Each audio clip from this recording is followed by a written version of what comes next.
Bonjour, bienvenue sur la chaîne Math Pro pour cette nouvelle vidéo consacrée à la transformation de Laplace.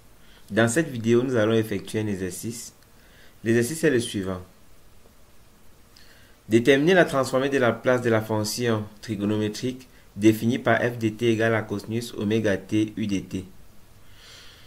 Nous rappelons que la transformation de Laplace d'une fonction causale f de t est donnée par la formule f de p égale intégrale de 0 à plus l'infini de f de t exponentielle moins pt. Si nous revenons à notre fonction, nous voulons déterminer la transformation de Laplace de la fonction f de t égale cosinus oméga t u de t. U de t étant la fonction échelon unité qui permet de rendre la fonction f de t causale, c'est-à-dire de façon algébrique. F de t égale à cosinus oméga t si t est supérieur ou égal à 0 et f de t égale à 0 si t est inférieur à 0. F de t étant causal, nous pouvons donc déterminer sa transformation de Laplace en appliquant cette formule. Puisqu'on travaille dans l'intervalle 0 à plus l'infini, c'est-à-dire pour les t supérieurs ou égal à 0, f de t est donc égal à cosinus oméga t. On a donc la transformation de Laplace f de p égale intégrale de 0 à plus l'infini de cosinus oméga t exponentielle moins pt dt. Nous voulons intégrer cette fonction. Il est préférable de passer par intégration par partie. Pour cela, je vais poser u de t, je vais poser a égale à cosinus oméga t et b' égale exponentielle moins pt. Puisque a égale à cosinus oméga t, a', la dérivée, est égale à moins oméga sinus oméga t. Et b' égale exponentielle moins pt. La primitive b égale moins 1 sur p exponentielle moins pt. Je vais appliquer la formule de l'intégration par partie pour avoir f de p égale a fois b moins intégrale de a'b. A fois b, ça va faire moins cosinus oméga t sur p exponentielle moins pt allant de 0 à plus l'infini. Moins a'b'. Donc ici le moins fois moins ça fait plus et le moins de la formule cela fait moins.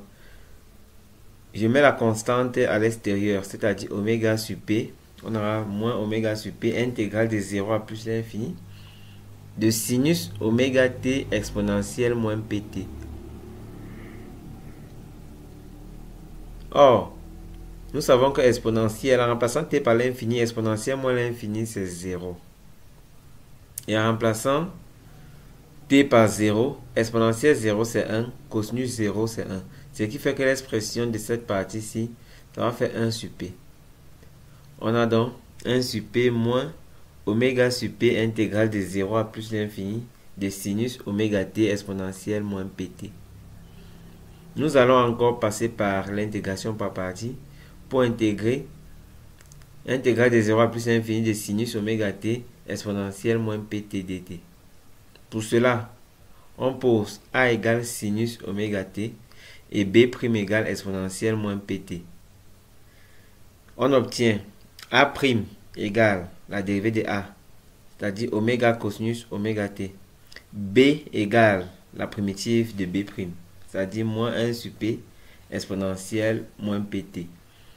On applique encore la formule de l'intégration par partie, c'est-à-dire a fois b moins intégrale de a' fois b. Cela va donner, déjà, voici notre 1 sur p qui était là, moins oméga sur p qui était là, facteur de toute l'intégrale si que nous sommes passés par partie, a fois b, c'est-à-dire c'est l'expression de a fois l'expression de b, ça va faire moins sinus oméga t sur p exponentielle moins pt allant de 0 à plus l'infini. Moins a' fois b. Or, avec ce moins ici, ça devient plus. On met la constante dehors, ça dit oméga sur p dehors. On obtient plus ce oméga sur p intégrale de 0 à plus l'infini de cosinus oméga t exponentielle moins pt dt. Si nous prenons cette expression en plus l'infini En remplaçant t par plus l'infini, on obtient exponentielle moins l'infini, c'est 0. En remplaçant t par 0, on obtient sinus 0 qui est aussi 0.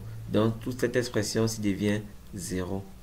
On a f de p égale 1 sur p, oméga moins oméga sur p, facteur à 0 plus oméga p intégrale de 0 à plus l'infini de cosinus oméga t exponentielle moins pt dt. On peut donc à ce niveau-ci faire entrer ou bien faire ressortir oméga sur p. Nous remarquons aussi, au lieu de passer par partie, nous remarquons que cette expression-ci, c'est encore l'expression de départ, c'est-à-dire f de p. On peut remplacer cette intégrale-ci par f de p et faire aussi ressortir moins oméga sur p.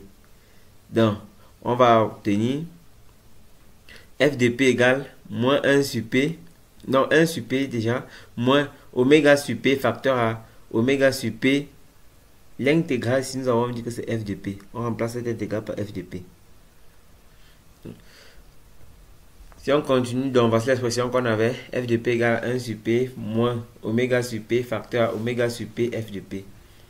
En développant, on obtient 1 sur p moins oméga carré sur p carré f de p. Il y a f de p des deux côtés de l'égalité. On peut donc faire traverser f de p d'un seul côté. On aura f de p plus oméga carré sur p carré f de p égale 1 sur p. On peut mettre f de p en facteur puisque c'est f de p que nous cherchons. On a f de p facteur à 1 plus oméga carré sur p carré égale 1 sur p.